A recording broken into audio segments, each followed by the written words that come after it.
Happy birthday to you. Happy birthday to you. Happy birthday, and the start from tonight. Happy birthday to you. Happy birthday to you. Happy birthday, happy birthday, happy birthday to you.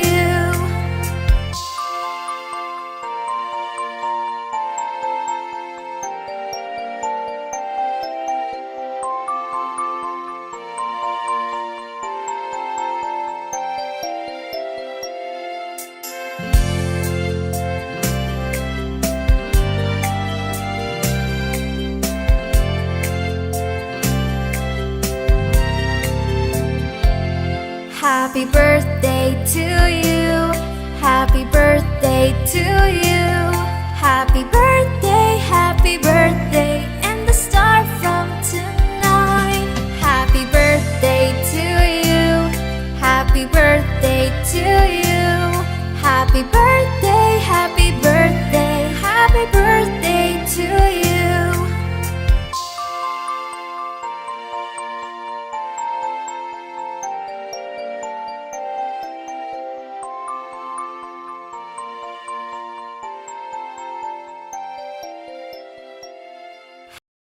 ప్రత్యేకంగా బొద్దల నరసింహరావు, వెన్న శ్రీను గారు ఇవన్నీ organise చేశారు. అయితే చిట్టు గురువులు programme అవుతున్నప్పుడు వెన్న శ్రీను గారు ఇక్కడ సర్పంచ్గా ఉన్నారు.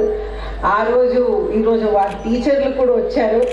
మీ పేరు సారీ నేను మర్చిపోయాను, వెంకటరమణ గారు. ఆ రోజు వారే నాకు ఫొటోస్ కూడా ఇవ్వటం నాకు గుర్తుంది. అయితే ఈ చిట్టి గురువులు ప్రోగ్రాం అనేది చాలా ముఖ్యమైన ప్రోగ్రాం. ప్రైమ్ మినిస్టర్ గారు భారతదేశంలో అడాప్ట్ చేశారు, కానీ మనం ఆంధ్రప్రదేశ్లోనే మనం మర్చిపోయాం ఈ ప్రోగ్రాం. అయితే మళ్ళీ గుర్తు చేసుకొని మళ్ళీ ఈ ప్రోగ్రామ్ని ఇంప్లిమెంట్ చేస్తే మనం నాన్నగారు పుట్టినరోజుకి నిజమైన గౌరవం ఇచ్చిన వాళ్ళనేది మనం అవుతాము. అలాగే మనం చూస్తుంటే నాన్నగారు ఒక సుదీర్ఘ రాజకీయంలో సుదీర్ఘ కాలం ఉన్నారు. ఫస్ట్ ఎలక్షన్ నుంచి ఈ రోజు వరకు 42 years, 45 అదంతా కూడా 47 years రాజకీయంలో ఉండి విజయనగరం ప్రజలకి, మన ఆంధ్రప్రదేశ్కి, భారతదేశంకి సేవలు అందించిన వారు. అయితే వారెప్పుడూ ఒక కూతురుగా నన్ను ఈ రాజకీయంలో రావాలని ఎప్పుడు మనం అనుకోలేదు. కానీ సడన్గా చంద్రబాబు నాయుడు గారు నాన్నగారిని అడిగితే వారు నాకు ఒక మాట చెప్పారు. ఎన్నో అప్స్ అండ్ డౌన్స్ ఉంటాయి ఈ రాజకీయంలో. మనం కాలం బాగున్నప్పుడు అన్నీ బాగుంటాయి, కానీ కాలం బాగాలేనప్పుడు కూడా మనం సహించాలనేది వారు చెప్పారు. వారి సూచనల మేరకు నేను 5 సంవత్సరాలు ఫస్ట్ మనం ఒపోజిషనే మనకి అంటుకుంది. అయితే ఈ ఒపోజిషన్లో మనం ఎన్నో నేర్చుకున్నాం. దాంట్లో నుంచి బయటకు వచ్చి ఇప్పుడు మనం నారా చంద్రబాబు నాయుడు గారిని 4వసారి ముఖ్యమంత్రిగా చూసి అంత అనుభవం ఉన్న నాయకులతో మనం పనిచేయటం అనేది చాలా సంతోషం. అలాగే నాన్నగారు నాకు ఒక తండ్రిగానే కాకుండా ఒక గురువుగా కూడా నన్ను అన్ని విధాలుగా ఎస్పెషలీ రాజకీయంలో నేర్పించారు. అయితే ఫస్ట్ టైం నేను అసెంబ్లీకి వెళ్తున్నప్పుడు అక్కడి నుంచేమో క్వశ్చన్లు పంపించమన్నారు. క్వశ్చన్లు అంటే మనం ఇప్పుడు ఏం అడగాలి, ఇన్ని ఉన్నాయి, ఏం అడగాలనేది నాకు అర్థం అవ్వని సిచ్యువేషన్. అయితే ఫస్ట్ అసెంబ్లీ నాన్న ఏం అడగాలంటే నువ్వు ఒకసారి వెళ్ళు, నువ్వు చూడు, అప్పుడు నీకు అర్థమవుతాదని అన్నారు. అయితే వెళ్ళి చూసి వచ్చాక నెక్స్ట్ అసెంబ్లీకి మనం క్వశ్చన్స్ తయారు చేశాను. అయితే వారికి కరెక్షన్స్ ఇచ్చాను, కరెక్ట్ చేశారు. మళ్ళీ నెక్స్ట్ టైం అసెంబ్లీకి వెళ్ళే ముందు మళ్ళీ క్వశ్చన్స్ తయారు చేసి ఇచ్చారు.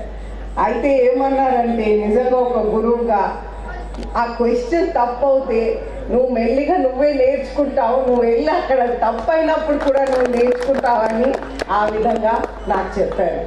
అయితే మనకి ఇన్ని రూల్స్ రెగ్యులేషన్స్ మాకు తెలియవు, ఇన్ని బుక్స్ ఇచ్చారు, ఇంత పెద్ద కాన్స్టిట్యూషన్ రూల్ బుక్ ఇంత లావుగుంటుంది, మనం మెడిసిన్ చదివితే ఈ కాన్స్టిట్యూషన్ రూల్ బుక్స్ చదివితే అంతే కష్టంగా ఉంటుందని నేను అర్థం చేసుకున్నాను. కానీ బుక్స్ అన్నీ మనకు అంత సమయం మనకు ఎక్కడి నుంచి వస్తుంది? ఈ రోజుల్లో మనం రాజకీయంలో ఉన్నప్పుడు ప్రజలతో ఉండాలా, ఈ బుక్స్ చదవాలా అనేది ఒక ఆలోచన వచ్చేది. అంటే చిన్నప్పుడు మనం స్కూల్లో ఉన్నప్పుడు ఓన్లీ బుక్స్ చదివే వాళ్ళం కాబట్టి అది సమయం దానికోసం మనం ఇవ్వగలం. కానీ దీంట్లో ఉన్నప్పుడు ఈ రెండు కూడా మనం సమయం చేయలేం కాబట్టి కొన్ని మనం చదువుతూ రోజుకి కొంత సమయం, నాకు అడ్వైస్ ఇచ్చారు, కొంత సమయం 15 minutes ఆ విధంగా చేయి. దాంట్లో నాకు తెలుగు, ఆ రోజుల్లో నాకు తెలుగు చదవటం వచ్చు కానీ మనం ఎప్పుడు ఇంతగా స్పీచ్లో వినియోగించలేదు. అయితే నాన్నగారు నేను అడిగాను అనమాట, నాకు అంత తెలుగు నీ స్పీచ్లో మాట్లాడే తెలుగు నాకు రాదు, ఇది ఎలాగ చేయాలంటే, అంటే ఫస్ట్ టైం పోటీ చేసినప్పుడు. అయితే నాకు చెప్పాను, నువ్వు ఓన్లీ 15 minutes పేపర్ చదువు, అది నువ్వు చదివింది ఎక్కడెక్కడ నీకు అర్థం అవ్వదో అక్కడ మీనింగ్స్ రాసుకో, అది నువ్వు సొంతంగా రాయి. అయితే అది పాటించటం వలన నాకు తెలుగు ఈ మాత్రం వచ్చిందనేది మీ అందరికీ తెలియజేస్తూ ఉన్నాను. అయితే నా తండ్రికి, నా గురువులకి, అలాగే విజయనగరం ప్రజలకి అందరికీ కూడా ఒక తండ్రిగా ఉంటూ, 105 దేవాలయానికి ధర్మకర్తగా ఉంటూ, అలాగే మాన్సాస్కి ఒక చైర్మన్గా ఉంటూ, చదువుచిన మాన్సాస్ అన్నిటికన్నా ముఖ్యం. ఎందుకంటే ప్రజలకి ఒక సొంత కాళ్ళ మీద నిలబడే అవకాశం మొత్తం ఉత్తరాంధ్రకి కల్పించిన మాన్సాస్ సంస్థలకి కూడా చైర్మన్గా ఉంటూ, దానికి ఈరోజు వరకు ఒక మంచి విధానంగా నడిపిస్తూ ఉన్నటువంటి నా తండ్రికి 75th లోపలికి వెళ్తున్న హ్యాపీ బర్త్డే చెప్తూ సెలవు తీసుకుంటాను. మీ అందరికీ ఆర్గనైజ్ చేసిన ఈ ప్రోగ్రామ్కి ధన్యవాదాలు చెప్తా ఉన్నాను. Thank you.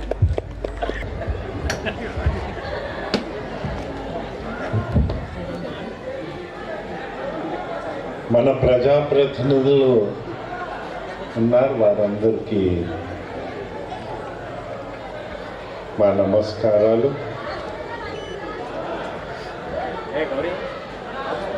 వారితో తోడు మన అందరు స్వతంత్ర భారతీయులు కనుక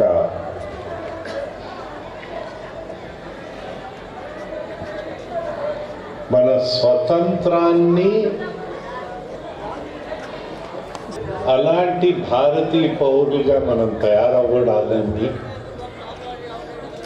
అలాంటి భారతీయ పౌరులుగా కొందరు తయారయ్యారు కనుక ఇటీవలే అన్న అల్జడుల్లో మన సైంటిస్ట్ వైజ్ఞానికులు వారితో తోడు క్రమశిక్షణతో నడిసే సైనికులు ఉన్నారు కనుక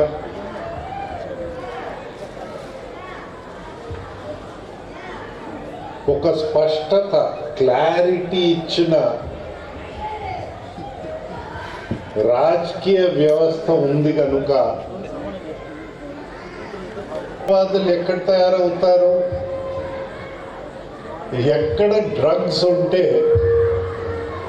దాని వెనక ఉగ్రవాదులు బయలుదేరుతారు. మన విజయనగరంలో ఉగ్రవాదులు ఇటీవలే పట్టుపడ్డారంటే మనం ఎంత జారామో మనం కొంచెం ఆలోచించాలి. మీరు అసలు విషయం మర్చిపోయారు చెప్పడం. ద్వార్పుడి గ్రామము చిట్టి గురువులు మనకి దేశంలో మంచి పేరు తీసుకొచ్చిన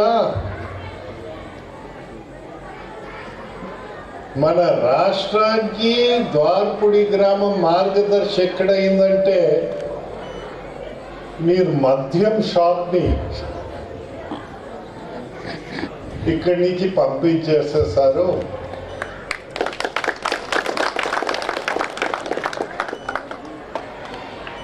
ఆలోచించే శక్తిని మీరు తీసుకొచ్చారు కనుక మన భవిష్యత్తు మన పిల్లలు వారిని తీర్చిదిద్దే ఉపాధ్యాయుల్ని మీరు గౌరవించారు.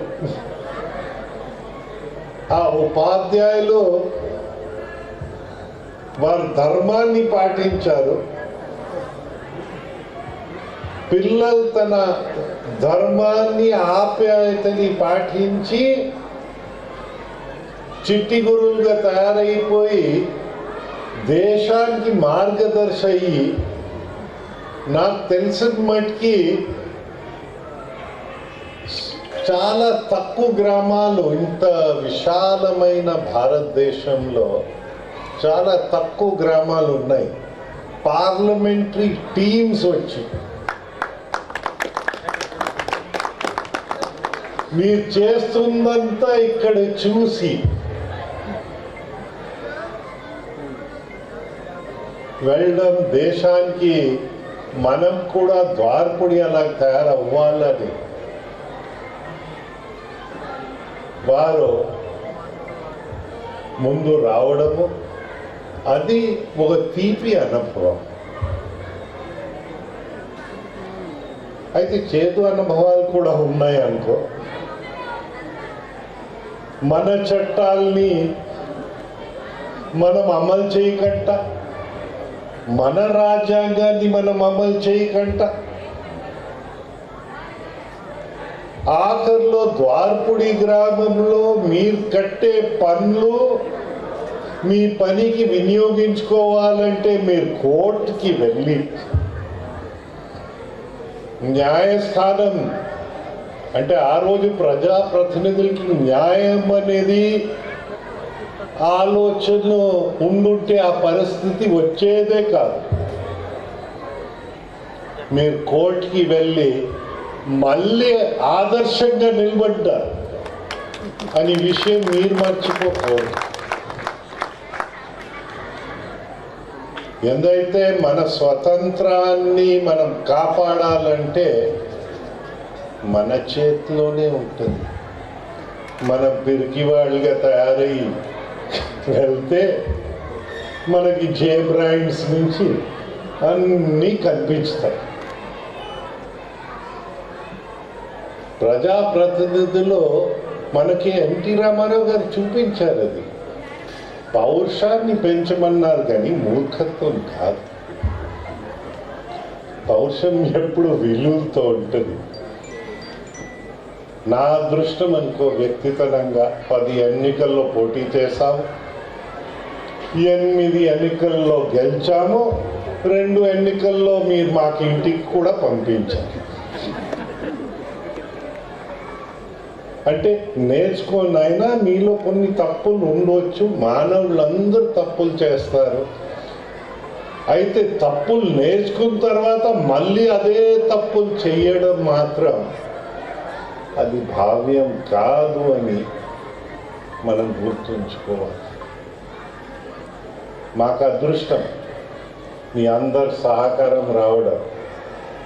అయితే ఆదర్శ గ్రామం ఎలాగే అయింది? నేను ఒకరి వల్ల కాదు, మనం అందరు కలిసి పని చేయగలిగాం కనుక, మన పిల్లలతో సహా పని చేసాం కనుక. లేకపోతే ఆదర్శ గ్రామం ఎలాగవుతుందండి? మేము ఒక్కరి వల్ల అన్నీ అవుతాయి అని అనుకుంటే ప్రపంచంలో ఎవరు బాగుపడలే.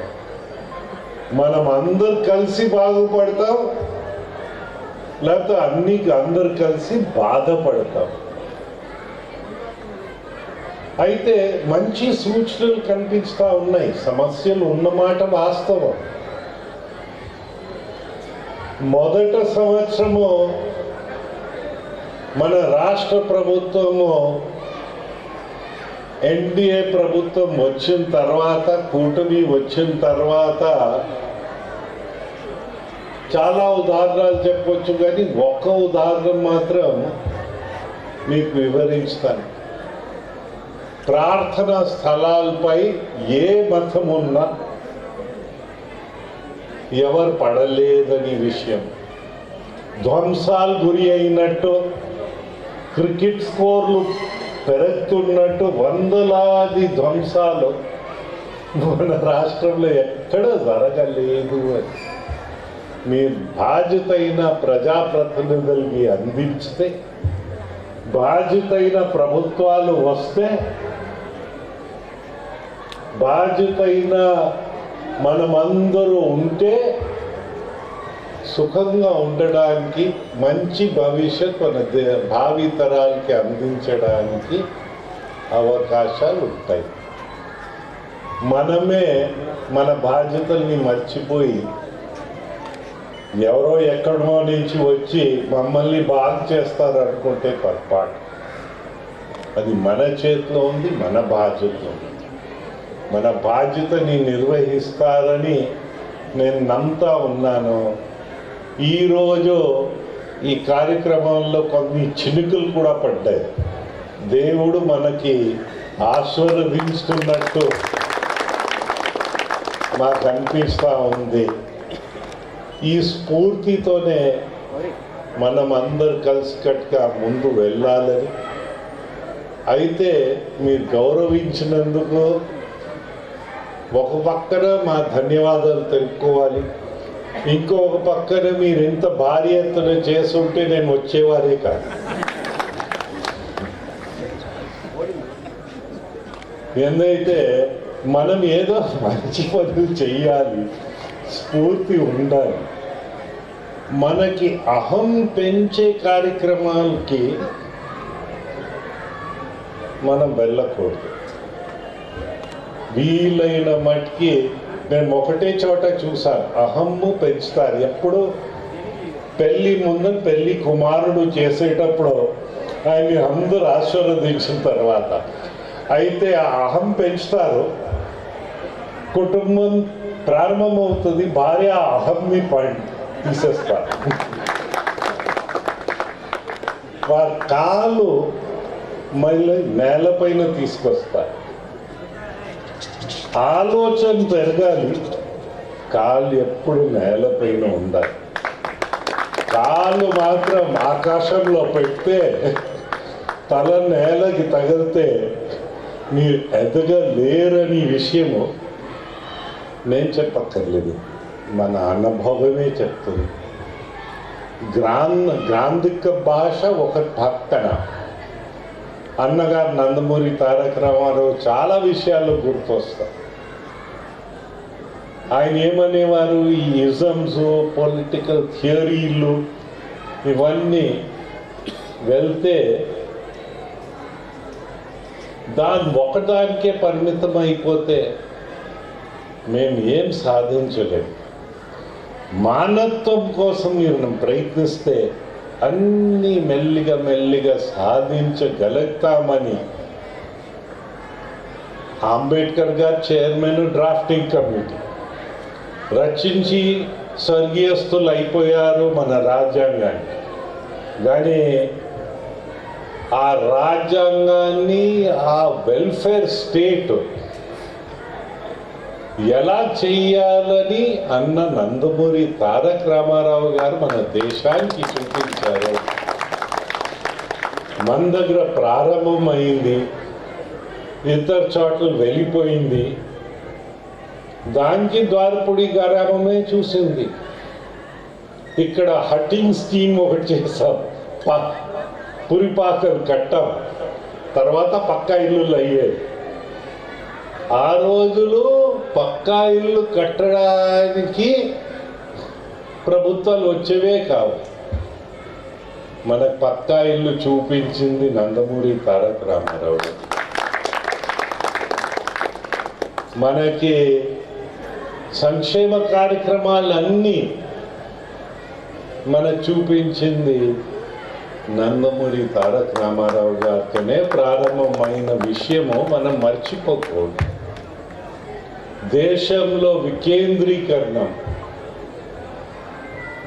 అయితే ఆ వికేంద్రీకరణాన్ని మీరు నిలబెట్టడానికి మీ హక్కుల్ని ఎవరికో దాసోహం చేయలేదు. ద్వారపుడి గ్రామస్తులు కోర్టుకి వెళ్ళి వారి హక్కు వారి పన్నుని వారు సాధించిన విషయము నేను చెప్పక్కర్లేదు. మన హక్కులు ఏ ఎమ్మెల్యేకి అప్పచెప్తే వస్తుందా, ఏ పార్లమెంట్ మెంబర్కి అప్పచెప్తే వస్తుందా? ఊడిగం చేస్తే ప్రపంచంలో ఎవరు ఏం సాధించలేరు. మనకు కొన్ని తప్పులు జరిగాయి. హాస్పిటల్కి పంపించిన వాడిని మనం తీసుకొచ్చి ముఖ్యమంత్రి చేసి మనమందరూ హాస్పిటల్ ద్వారానికి వెళ్ళిపోయాం. ఇప్పుడు దాని నుంచి మనము పాఠాలు నేర్చుకోవాలా వద్దా, అది మన చేతిలో ఉంది. నా అభిప్రాయంలో మనం పాఠాలు నేర్చుకుని ఆ పిల్లలకి మంచి భవిష్యత్తు మనం అందించగలిగితే మన ధర్మాన్ని మనం కాపాడిన వాళ్ళు అవుతాము. మన ధర్మాన్ని సనాతనం చేసే మనుషులు అవుతాం. ఏదో సనాతనం ధర్మం అని మనం స్లోగన్లు పెడితే అయ్యేది కాదు. అన్ని ధర్మాల్ని మనం గౌరవించాలి. సోదర భావంతో మనం అందరూ మెలగాలి. స్వతంత్రాన్ని ముందు తీసుకురావాలి. మన రాజ్యాంగాన్ని పరిరక్షిస్తూ సమాజంలో చట్టాలు ఉన్నాయని రుజువు చేయాలి. అన్ని చోట్ల అన్ని రంగాల్లో మంచివాళ్ళు ఉన్నారు, చెడ్డవాళ్ళు ఉన్నారు. అంబేద్కర్ గారే అన్నారు, రాజ్యాంగం ఎంత మంచిదైనా చెడ్డవాళ్ళ చేతిలో పడితే మంచి అవుతుందని ఆయనే అనుకోలేదు. అయితే మంచివాళ్ళు ఎంత చెడ్డ రాజకీయం ఉన్నా, రాజ్యాంగం ఉన్నా మంచి అవుతుంది. మంచి భావాలు, మంచి వాళ్ళని, బాధ్యతతో ప్రవర్తిస్తున్న వ్యక్తుల్ని తీసుకొస్తే మనం అందరూ బాగుపడతాం. అయితే మా వయసు వచ్చేసరికి అనుభవాలు ఎక్కువ ఉంటాయి. అయితే ఎనర్జీ తగ్గిపోతుంది, బలం తగ్గిపోతూ ఉంటుంది. భావి తరాలు ముందు వెళ్ళాలి. మాతోనే ప్రపంచం ఆగిపోతుందని అనుకున్న పెద్దలు కొందరు ఉంటారు.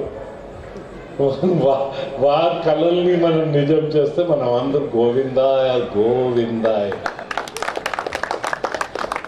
మనం చదువుకున్న వ్యక్తులందరూ మనకు ఎంతవరకు నేర్పించారంటే, ప్రభుత్వాలు వారి బాధ్యత నిర్లక్ష్యం ఎంతవరకు తీసుకుపోయారంటే, నెయ్యి ఎలా తయారవుతుందంటే జంతు కొవ్వుతో తయారవుతుందని వారు చెప్తే ప్రపంచంలో ఎవరైనా నమ్ముతారా? ఇలాంటి వ్యవస్థల్ని మనం రానీకంట ఉంచినంతసేపు మనకు బాగుంటుంది. మన గుర్జాడాయ అన్నారు, ఉట్టి మాటలు గట్టి పెట్టు, గట్టి నేను తలపెట్టు ఓయ. ఈ ఉట్టి మాటల్ని దయచేసి ప్రోత్సహించకండి అని అందరికీ విజ్ఞప్తి చేస్తూ, నన్ను గౌరవించినందుకు ఏం చెప్పాలి నాకు అర్థం కాలేదు. ఏంటైతే నేనేం సాధించలేదు, మీరు శ్రమ తీసుకున్నారు. మీరు ఎలా ఆదర్శ గ్రామం అయ్యారు? ఆ రోజు విజయనగరం పార్లమెంట్లో 7 అసెంబ్లీ సెగ్మెంట్స్ ఉన్నా, ఆ 7 అసెంబ్లీ సెగ్మెంట్స్లో అందరికంటే ఎక్కువ ఓట్లు ద్వారపుడి గ్రామం నుంచి ఎన్డీకి ఇచ్చారు కనుక, ఇక్కడ ఎక్కువ ఓట్లు ఇచ్చారు కనుక మీరు సాధించగలిగారని. ఏదో నేను ఎక్కువ ప్రేమ ఈ గ్రామం, ఎక్కువ ప్రేమ ఆ గ్రామం అని కాదు. అందరు గ్రామాల్ని ప్రేమిస్తాం. మాకు ఓట్లు వేయలేని వ్యక్తిని కూడా ప్రేమిస్తాం.